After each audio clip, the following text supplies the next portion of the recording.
You haven't found the darkness. The darkness has found you. And now, without further ado, from author Luciano Marano, I give you I Dream Crusades. Tell me how it ends. Again, the demand. Into the cherished sanctuary of her small ivy-covered cottage had come this monstrous trio, breaking through the door, locks and laws be damned. Clad in costumes of pantyhose masks and black outfits, bringing mean eyes, the reek of potential bloodshed, and this war cry and mating call in one. Their stated ransom and abiding central obsession, the repeated demand. Tell me, old lady, how does it end? The one talking, a very large man, biggest of the three by far, loomed over her, brandishing a long, thick flashlight. The Freudian implications nearly made her giggle, something she'd not done in decades.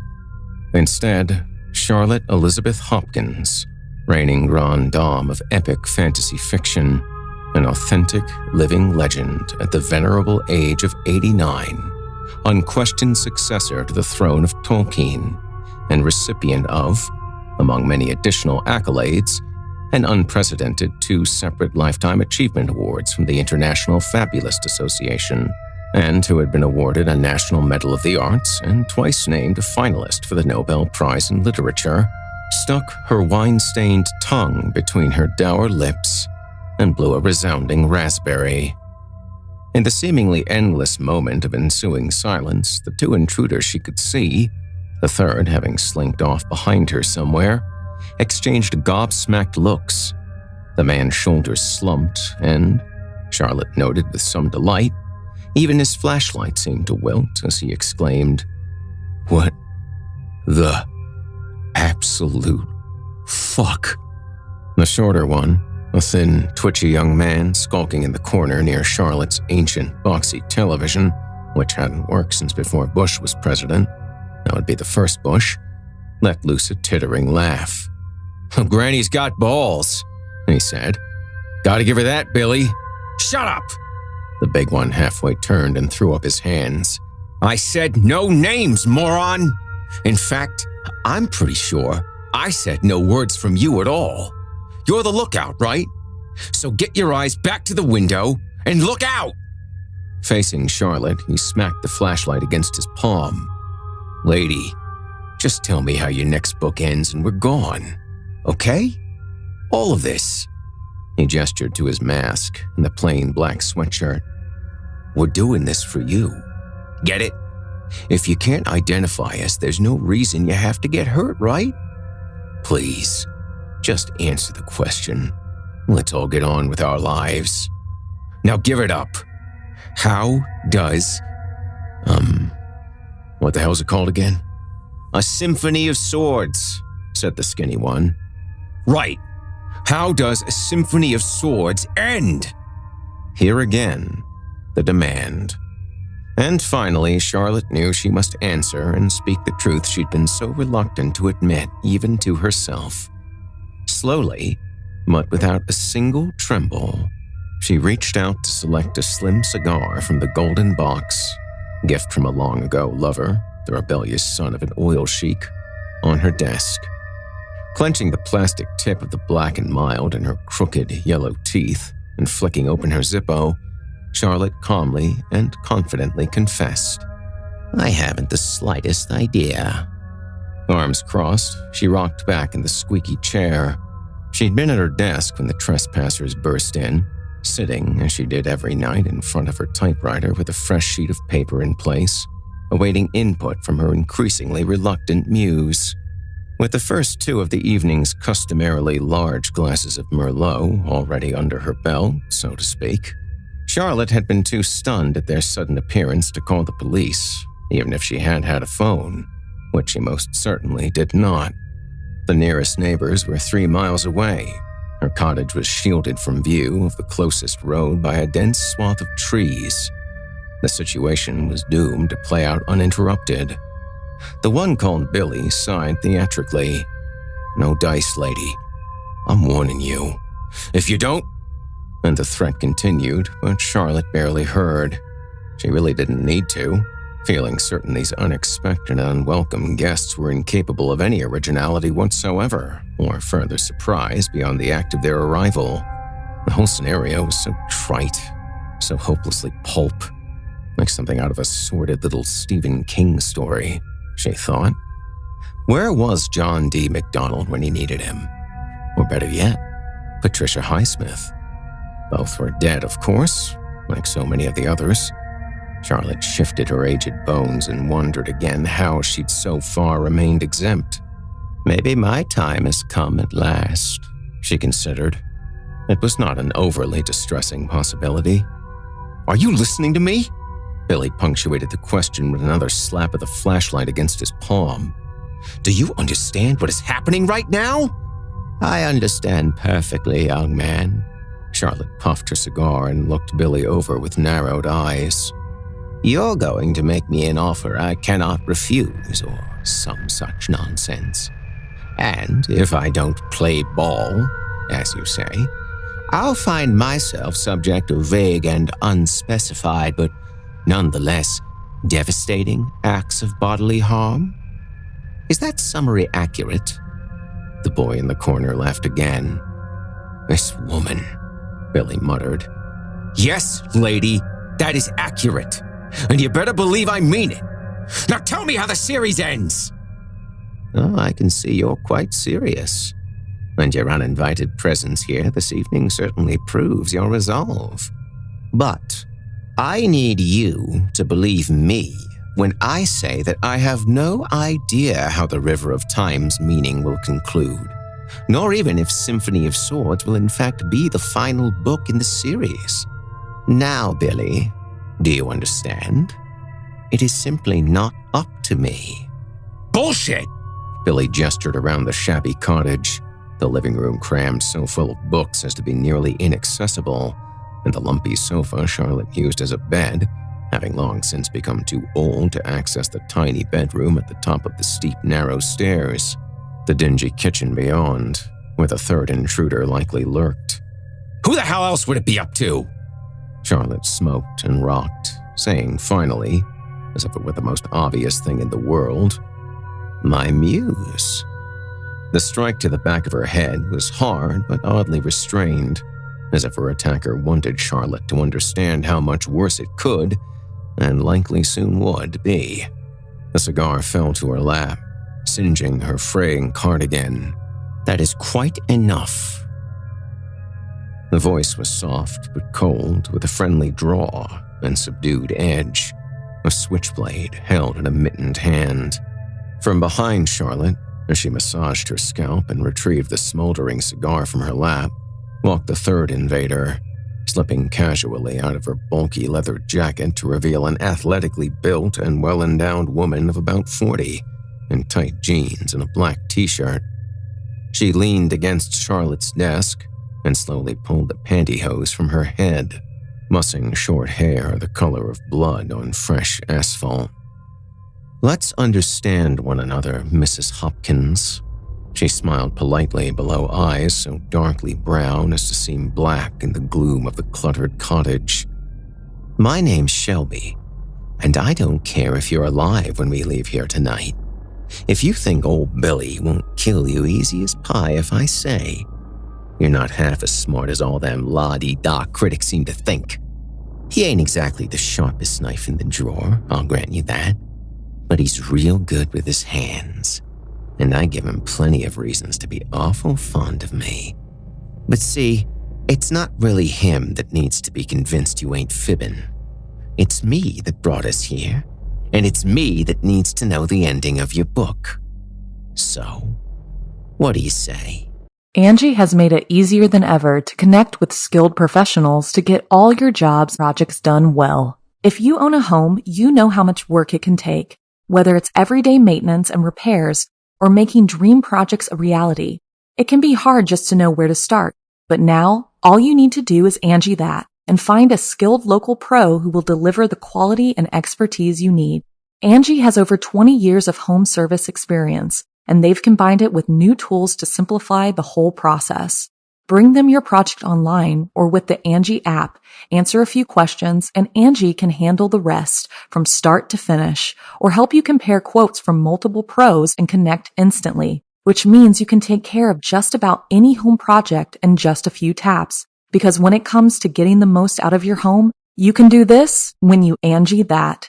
Download the free Angie mobile app today or visit Angie.com. That's ANGI.com. Charlotte relit her cigar and with the tip clasped in her teeth said, "I can't give you what I don't have." Shelby laughed, throwing her head back lightly. "I find that highly unlikely, Mrs. Hopkins. Let's see now. The first book, A Harsh and Deadly Gambit, was published in 1996. It took you just 2 years to put out the next one, Felling Colossus, and only 2 years after that to release Bloody Are the Chosen.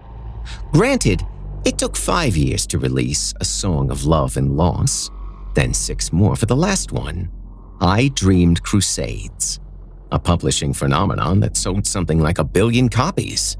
I hear they got quite a cast lined up for the movie, too. Oh yeah, been slowing down for a while, but with the TV series and the announcement of the movie, the world was content to wait. And wait. And wait. But you see, I can't wait anymore." She slid her hands into the rear pockets of her jeans. "Now, maybe you ain't exactly got it all written out nice and neat at this very minute, but I refuse to believe after so many years of promising your readers the final book and pushing the release date again and again while supposedly slaving away this whole time, you can't at least give me the gist of how it ends. I mean, what the heck else have you been doing?" She looked disdainfully around the cabin, then considered Charlotte herself. "Sure as anything, a famous reclusive genius like you ain't been out enjoying all her money, and you're too old to get up to much else. So tell us the big secret and we'll cut out and leave you in peace, instead of pieces." Always nice to meet a reader." Charlotte didn't quite laugh, but something like a chuckle escaped her ancient throat. "Truly, you're never too old to be surprised. I'd like to thank you for that, young lady. An important lesson. One I'd nearly forgotten. I just lost something of a bet with myself about what you three were capable of. You, at least, have proven delightfully surprising. And I'm not often mistaken. Believe me, I would love nothing more than to give you what you want. If only to thank you for this unexpectedly enlightening experience, if not actually avoid any violence. But, alas, I meant what I said. I have no idea how the story ends." Shelby leaned closer, still smiling sweet as syrup. "You sure about that?" Charlotte nodded, crushing out her cigar in an ornate crystal ashtray, a gift from another paramour from yesteryear, a mercurial Italian artist. "I wish it were otherwise. I really truly do." In the corner, a crash. Everybody started, even cool as steel Shelby, and all heads turned. Sorry," mumbled the twitchy boy, bending to pick up the pieces of the shattered snow globe, a gift from the son of a prominent Republican congressman. Charlotte had attempted to date both father and son simultaneously with mixed success for a brief time in the 60s. Shelby's fists planted on her hips as she slowly shook her head. "Didn't I say don't touch anything? Didn't I tell you? Honestly, Robbie." She turned back to Charlotte. "I apologize about your knick-knack, Mrs. Hopkins. That's Robert, my youngest. I got an older one, too. His name's Thomas. Thomas Walker Lee. I'll just go ahead and level with you now since it seemed to have passed being coy here tonight. Maybe you recognize the name?" The old woman shook her head dismissively. "Well, fact is my Tommy's famous. He got his picture in all the papers. The lawyers are saying we finally run out of appeals for good. My beautiful boy is gonna meet his daddy real soon. And a lot of mean folks are saying just the most terrible things about him. Can you believe that? Never mind those girls were all nasty little tramps, and the things he'd done to them weren't totally his fault on account of the drugs, but them newspaper reporters, bunch of smarty pants writers just like you. And they don't care about none of that. Seeing all those stories about himself, well, it's upsetting my baby. And that don't seem fair since he ain't got a whole lot of time left. You understand? Charlotte reached for another cigar and grunted. I can see you wondering what any of this has got to do with you. Shelby snatched up the Zippo and flicked it alive, holding it out to light Charlotte's smoke. That's fair enough, and I'm getting to it, I promise. You see, when my boys were growing up, I wasn't exactly the best mother. Charlotte, unsurprised, entertained some decidedly unkind thoughts about this woman who'd broken into her home. And, if reading the old woman's mind, Shelby's face hardened as she snapped closed the lighter. Don't judge me too hard, Mrs. Hopkins. I made some mistakes, but I'm right with Jesus now. I have forgiven myself, and so has he. Shelby's eyes gleamed dangerously. There ain't nothing I can do that he won't forgive. She stood and began wandering about the living room, running a finger across the spines of the books on Charlotte's shelves, sending a trail of dust to dance toward the floor in her wake. As I said, I wasn't the world's best mama. I was just too permissive with my boys. Let them run wild and raise all kinds of hell. She shot a withering glance at Robert. It ruined them in a way. Made them weak. Weak for drugs and drink and fast women. Trouble was bound to find them. I think greatness requires a firmer hand. Don't you agree, Mrs. Hopkins? Shelby reached out to pat Robert's head, making him flinch. But while I may have been a lousy mother back then, there is at least one thing I can do for my Tommy now. 12-steppers might call it making amends. You see, throughout his time in prison, during the many failed appeals and while seeing those horrific stories about himself in the papers, one thing never failed to bring my son a bit of joy. That darn book series of yours. Do not ask me why. Tommy never was a big reader, as I recall, but he sure does love them thick as a Bible books of yours. Dragons and elves and magic swords and all that make-believe crap. He loves it. Fact is, he wrote me a letter just the other day. You know what it said? He said the thing that upsets him most is that he'll never get to read a symphony of swords because he ain't got much time left, and you don't seem to be in a hurry to get it done. I thought I'd come by and see if you might do this little favor for my Tommy. I'd say he's just about your biggest fan in the whole wide world, Mrs. Hopkins. Why don't you tell me how it ends, so I can tell my baby? Shelby returned to stand before the desk, grinning. Or I can let Billy play with you a bit first. The big man loudly cracked his knuckles as Charlotte leaned forward, resting elbows on her knees, and, with slow and inexorable deliberation, shook her head. So you're saying it's up to this muse of yours, huh? That is the unfortunate truth of the matter. Ah, shoot, Billy. Shelby shrugged and turned to her muscular acquaintance. Guess maybe we ought to shuffle on home. Seems we're bothering the wrong person here. I mean, sure, she cashes the big checks and accepts the awards for all that fancy writing, but the ending is up to the muse. How silly of us. It's silly, all right, Billy nodded, eyes fixed on Charlotte. Shelby strolled behind the author, put her hands firmly on the old woman's shoulders and squeezed. Don't suppose we could maybe talk the matter over with this creative genius you've told us so much about? Charlotte squirmed as Shelby's fingers dug painfully into her arthritic bones. Maybe, Shelby said. If Billy here beats on you badly enough, this muse of yours will show up. What do you think, Mrs. Hopkins? May I pretty please speak with the muse? You can try, Charlotte winced. Perhaps you'll have better luck with her. She's in the basement. Shelby relaxed her hold. Come again? I said she's in the basement. That's where I keep the lazy, ungrateful brat. Shelby slowly spun Charlotte's chair around and bent to bring her nose close to the writer's. Are you messing with us, old woman? Is this one of them crazy artist things? What they call being eccentric? Oh, how I'd love that to be true. The old woman's voice contained bone-deep weariness. I'll prove it, if you like.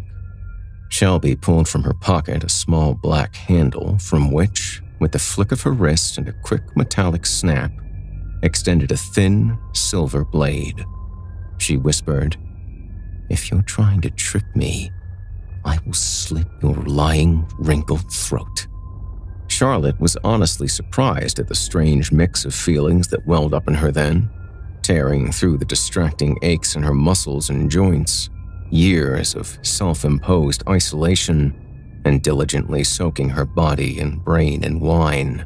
She was, despite it all, and regardless of her mountain of accomplishments, her assured legacy, the envy of any artist, unwilling to give up her right to see tomorrow.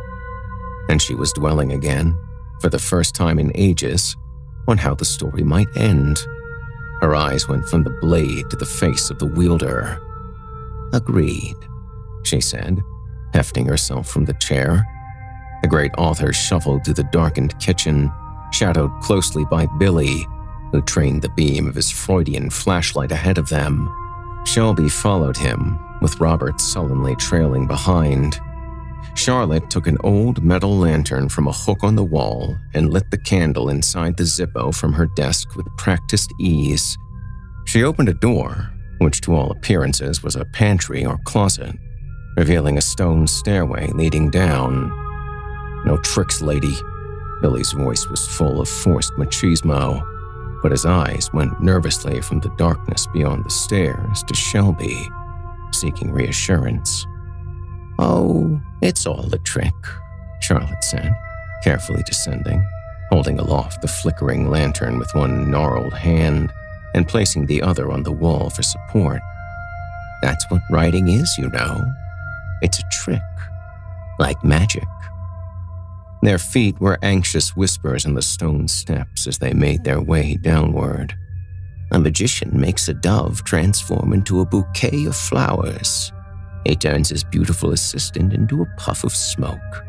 He shows you something that isn't really there. The writer does the same thing, if she's good enough. A word is nothing, scratch marks of paper. But it becomes a picture in the mind of the reader, slightly different for all of them, but somehow universal too. Take something easy like cat, for instance. Upon reading that word, the cat I see is likely not the cat you see, but they're both cats, and thus the story progresses. It's a trick. You understand? Billy growled. I understand that you better start making sense real quick, old lady.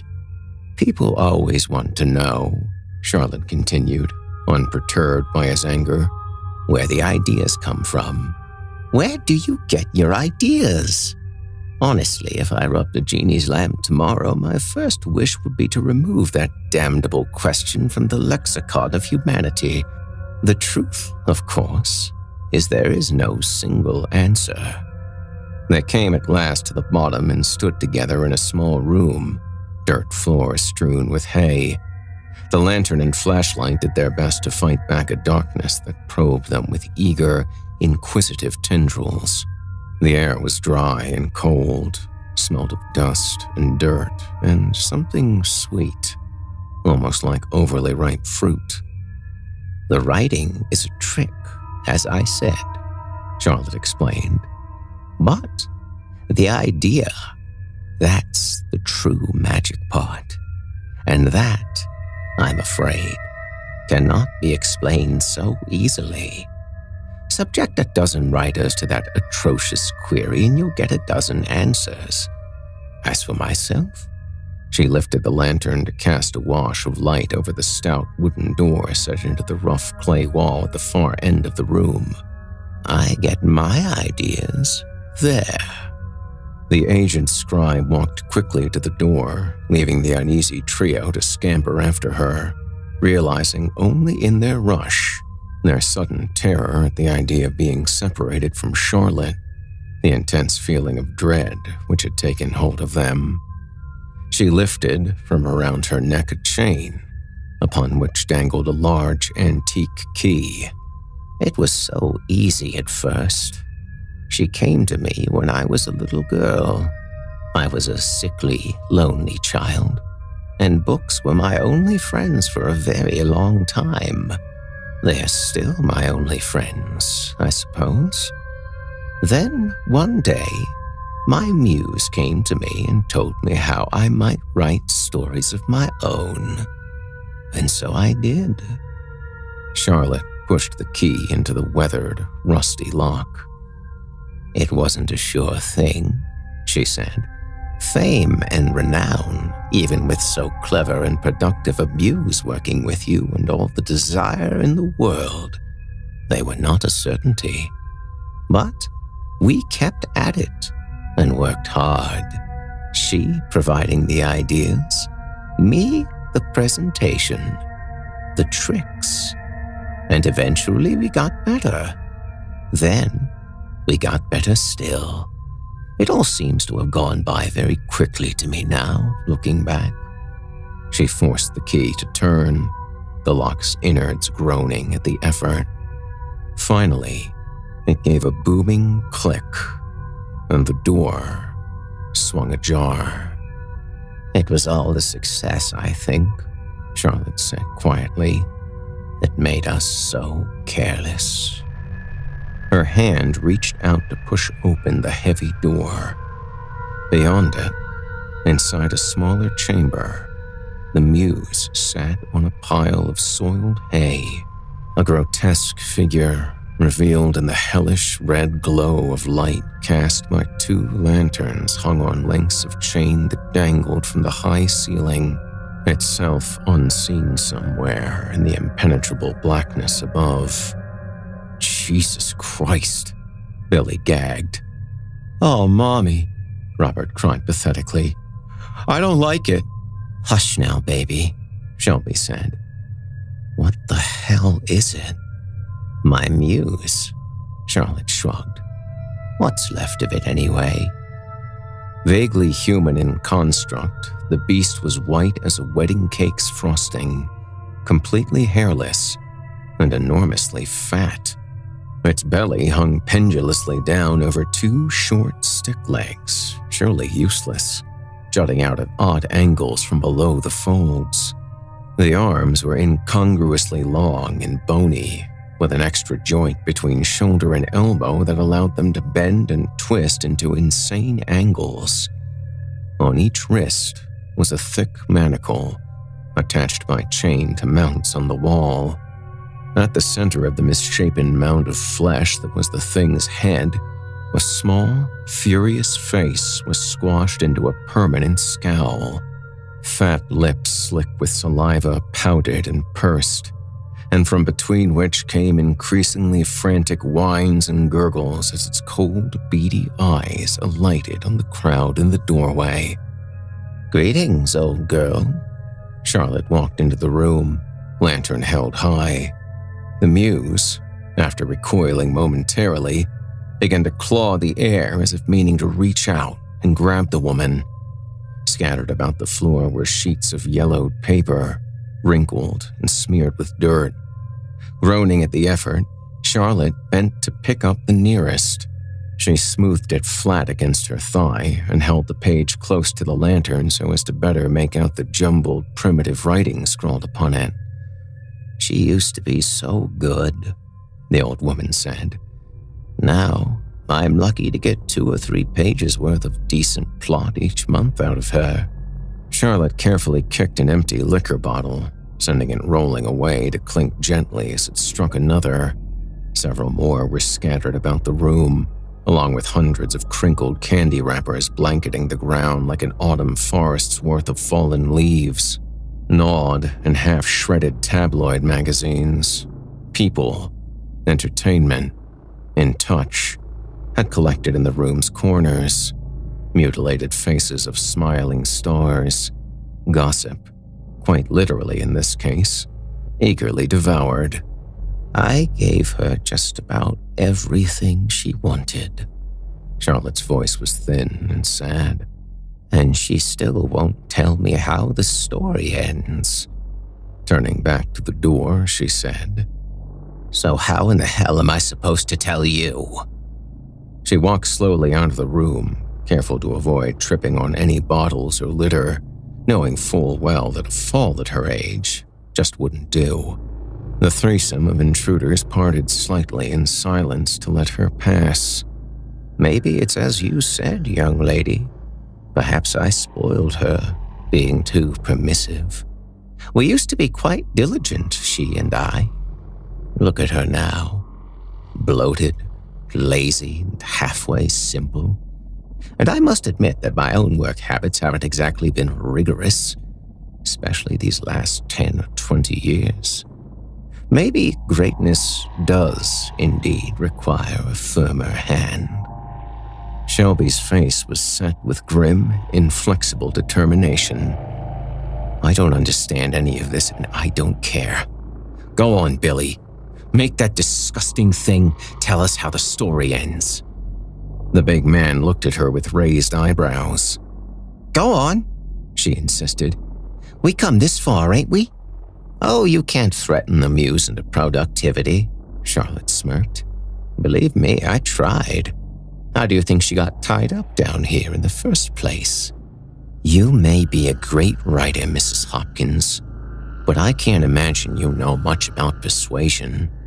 Shelby leaned over and kissed Billy's cheek, nibbled lightly at his ear. "Billy here is a master." The old woman thought probably it was Shelby herself who was the black belt persuader, but said nothing. "Go in with him, Robbie. You help." "Oh, no way." The only one of the three still wearing his pantyhose mask, Robert shook his head vehemently. "I ain't going near it." "You'll go where I say, young man." Shelby's arm shot out and her hand found the back of younger son's head. "Now get." He dutifully trudged after Billy, who was inside already, eager to please. The muffled sounds of their voices were followed almost immediately by shrieking wails and rattling chains. The cries and shouts echoed in the cramped subterranean chamber as, by the warm light of Charlotte's lantern, the two women eyed each other. "It won't work," Charlotte said. "They'll never get it out of her that way." "You don't know Billy," Shelby sneered. "He always does whatever I tell him." The deafening screams grew more frantic, even as the chains ceased to rattle. "I'm sure he does," Charlotte smiled wistfully. "And I do know Billy.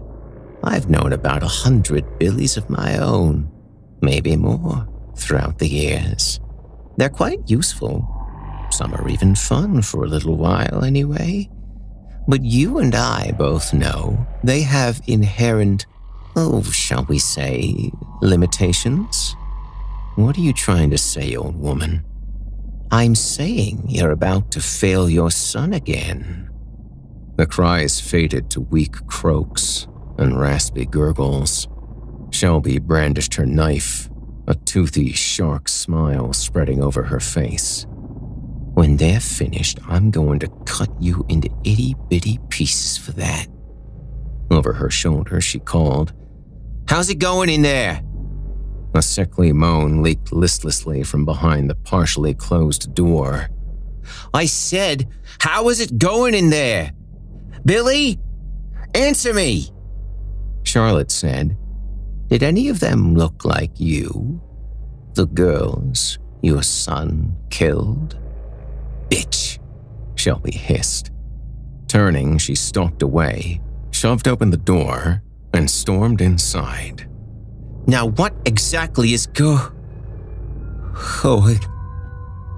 in here." Her voice shrank, shriveled, and died in her throat.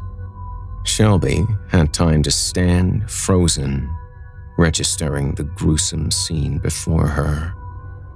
The mutilated corpse of Billy, chest split open, innards spilling forth in a gory wave, and her baby boy, skinny little Robbie, held almost lovingly in the skeletal arms of the muse, its bulbous head bent to his neck, the unspeakable sounds of chewing and slurping, before being shocked back into motion by the slamming of the door behind her.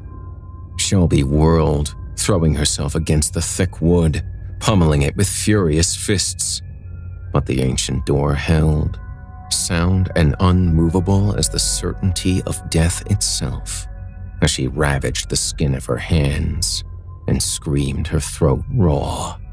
Softly, Charlotte's voice found her, faint and muffled, as if coming from far away. "I told you that I gave my muse just about everything she ever wanted," the author said. "But there was one thing she loved most of all. Eventually, I just couldn't live with providing it anymore. I'd already let her have too many lovers, too many friends. I thought we would be okay here if we were left alone, if we were only hurting ourselves with our indulgences. She deteriorated quickly. Perhaps we both did. But I was content. You understand, I was unwilling to sacrifice even one more person to find out how the story ended. I was satisfied to die not knowing. And then you came along. You and your demands. And I found that despite what I'd long believed about myself, I did still want to know. If the price was right, of course. And that's where you come in." Shelby pounded her bleeding fists weakly against the door, hearing the chains clicking and clanking lightly behind her, and excited shuffling and heavy breathing. "You turned out to be exactly what I needed." The smile was audible in Charlotte's voice. "And that's twice tonight. But you surprised me, young lady." Shelby forced herself to turn, back pressed flatly against the door, and saw the muse's impossibly long arms reaching for her. They seemed to stretch as she watched, bones popping and creaking as they elongated, sneaking closer. The chains were suddenly drawn tight, forcing it to stop just before the thing's ragged fingernails could graze her flesh. From somewhere in the blackness above fell a heavy object, a stack of blank paper, bound with twine. It struck the floor and bounced, drawing the muse's attention. A hideous smile pulled at the corner of its shiny, slug-like lips. "As for you," the unseen author said, "I'll expect at least an outline when I come tidy up later, and daily progress after that. We've kept our readers waiting long enough. Don't you agree?" Shelby's weakening screams followed Charlotte as she climbed the stone stairs until she reached the kitchen and closed the upper door, smothering them in silence. She forced her exhausted body back to the desk, collapsed into her chair, and breathed a long, weary sigh. The first inklings of gray pre-dawn were leaking through the windows. Tonight, she would do more than just sit at her desk. Charlotte reached unthinkingly for the jug of wine in the lower drawer, but stopped short. No, she thought, that is quite enough of that. She reached out, closed the golden box of cigars, and pulled the typewriter close. "It's time to get back to work," the great author told herself. Long past time to buckle down and get serious for one more grand trick at least. One last transformation. After all, she whispered aloud, greatness requires a firmer hand.